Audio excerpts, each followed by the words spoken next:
You're listening to the Erris Journal podcast with Rita Scott, and joining me on the show today is David Swindle, the Scottish detective who brought serial killer Peter Tobin to justice. David is bringing his criminology lecture, The Makings of a Murderer, to the Royal Theatre Castlebar on November 24th, which promises to be an intriguing night for true crime enthusiasts.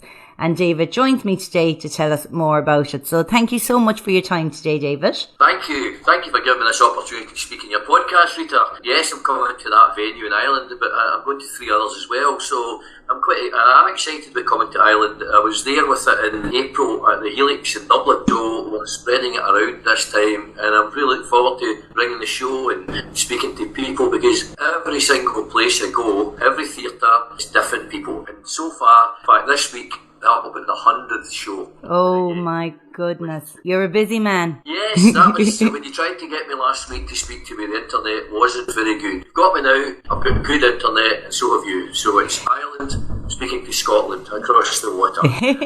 Well, Dave, the first question for you is, you started out as a science technician in a school. So what made you change your career path into the police force? Yes, I was a science technician. You've done your research there. And I was a senior science technician very young. I was 22 years of age. That was me. You know, I was waiting for someone to leave or retire or die or something like that. I wanted a challenge and joined the police, and I've never looked back. And people ask me, is it a job I'd recommend to people? Absolutely. You get so many challenges, it's so varied.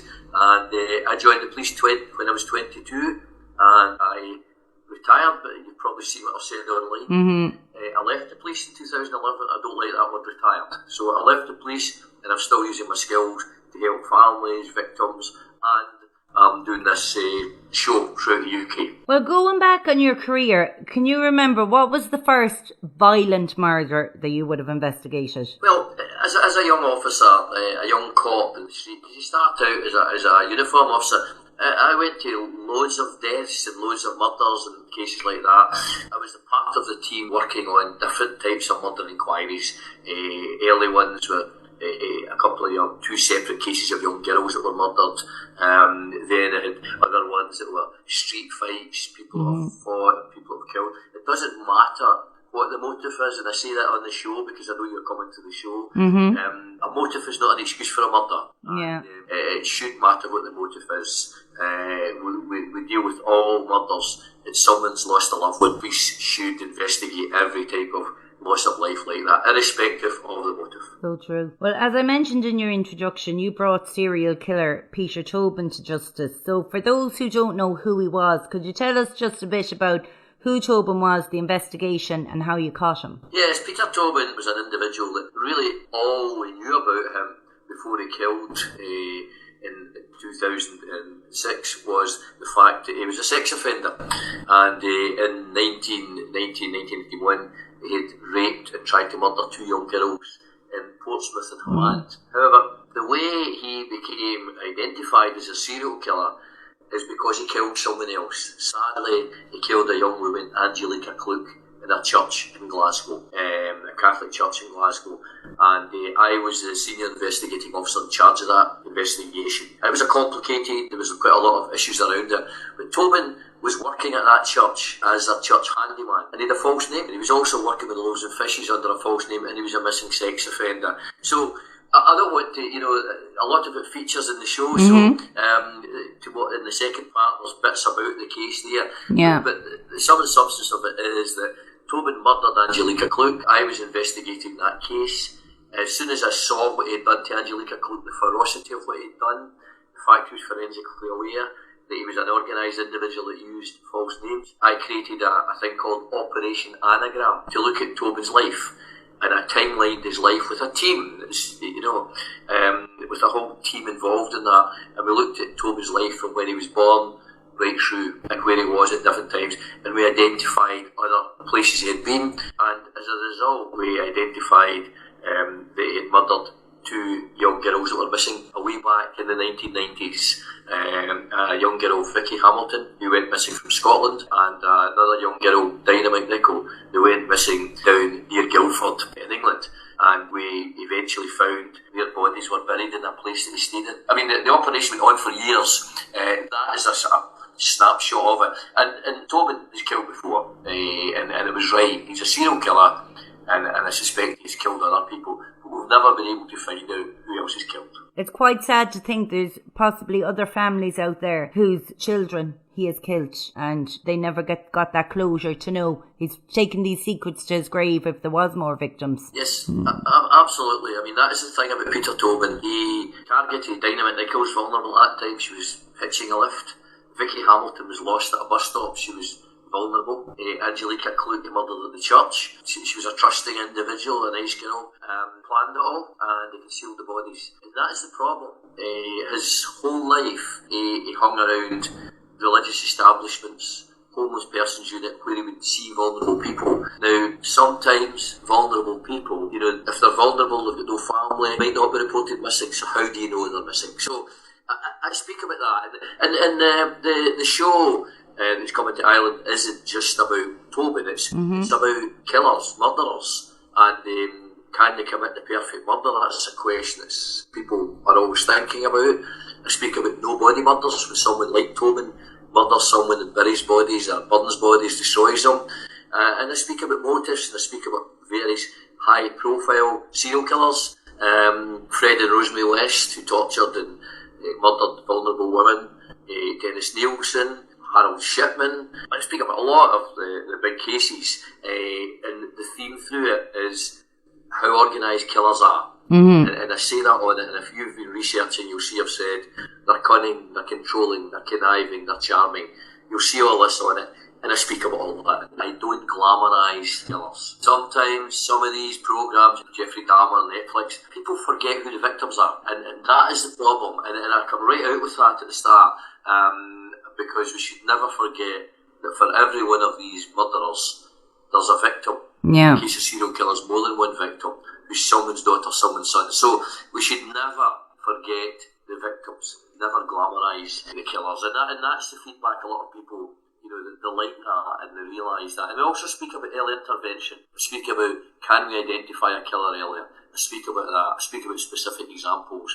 In research, you see them saying a lot of these killers would have had some trauma in their childhood. Is it nature versus nurture? What do you think? Well, I'll leave that for you to come to the show, and you'll hear what I say on that one.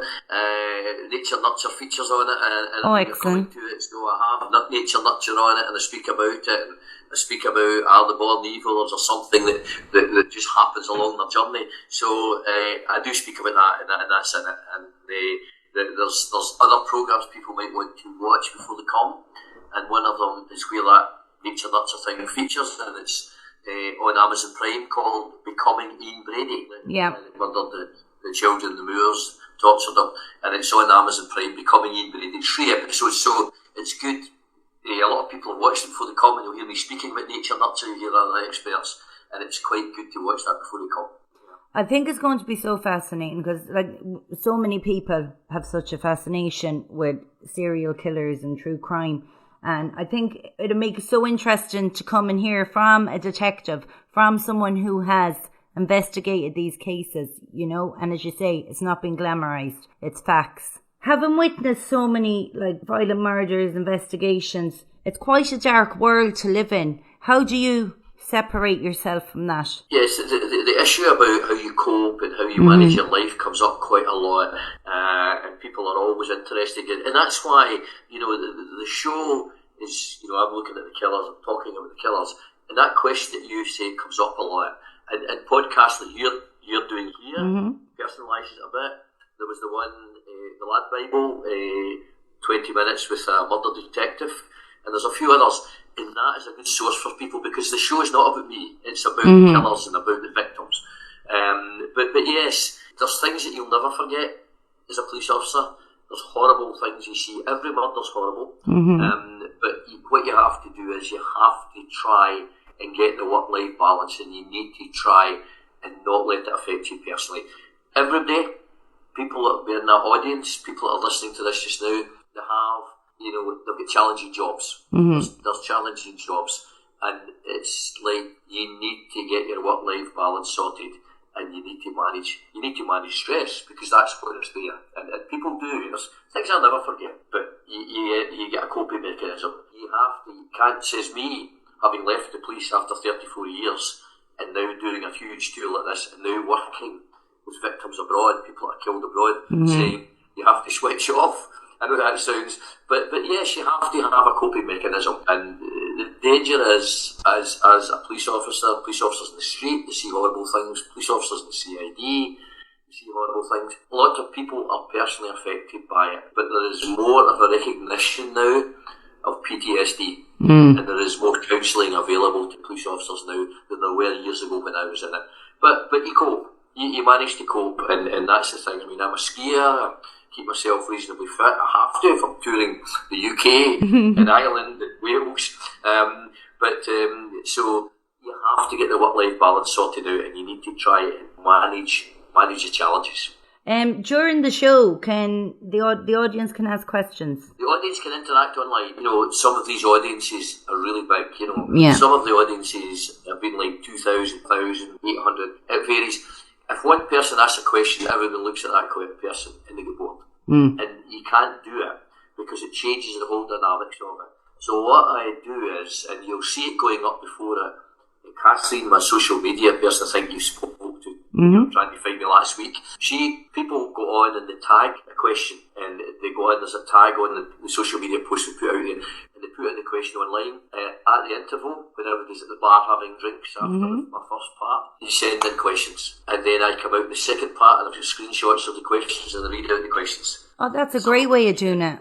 It is. It controls the interaction. You can't have a question and answer audience participation because everyone is there for their own different reasons. It's a real different, diverse audience that go to these venues. Professionals, people are interested in true crime. There's people that are victims there as well. You know, you get people that are victims there that know people, that are family that are murdered, things like that.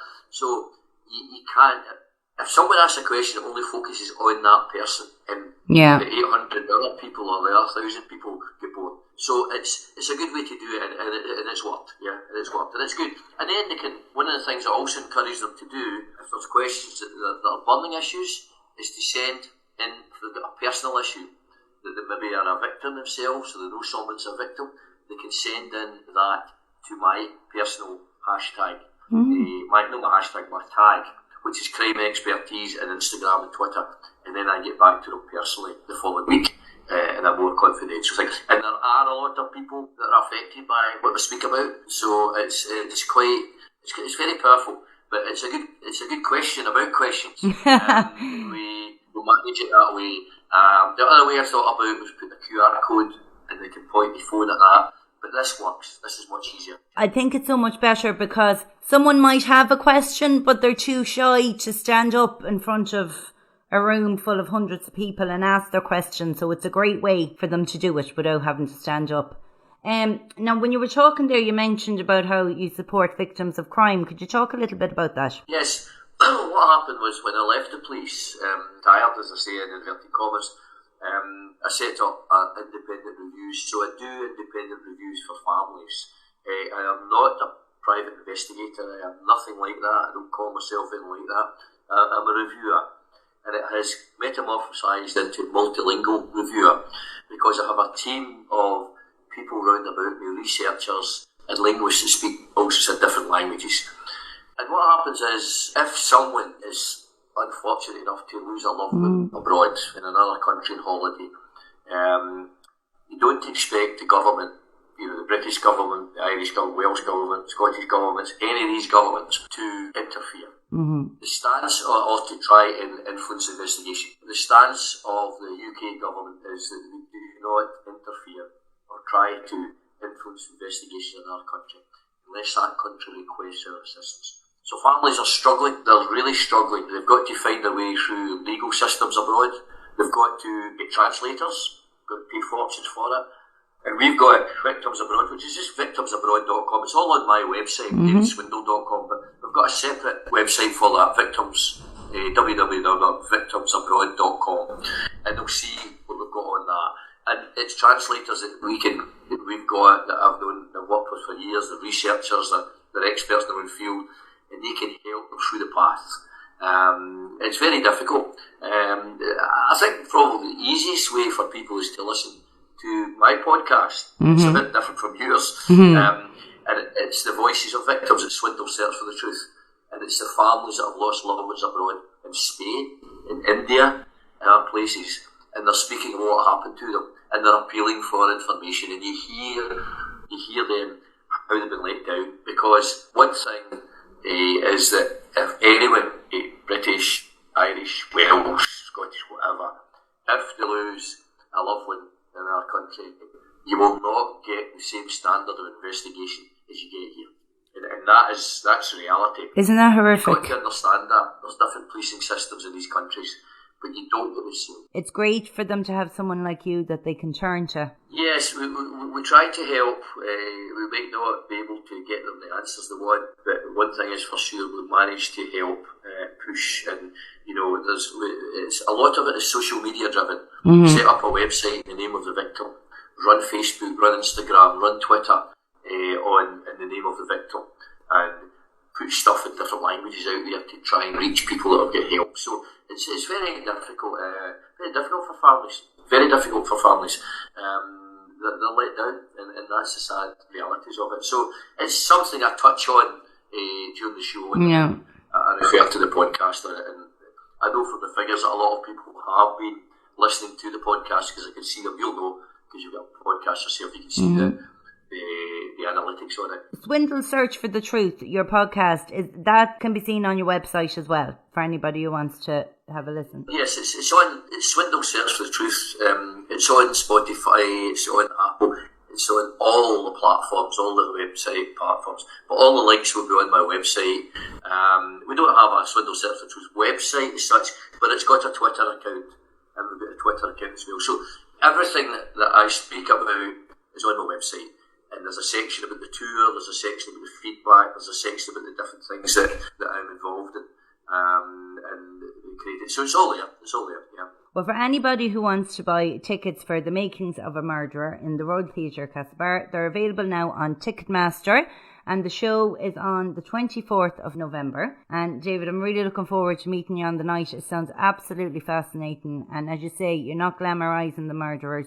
You're giving the facts, remembering the victims, and I think it's going to be a fascinating night for anybody interested in true crime. It'll be great to see you there as well.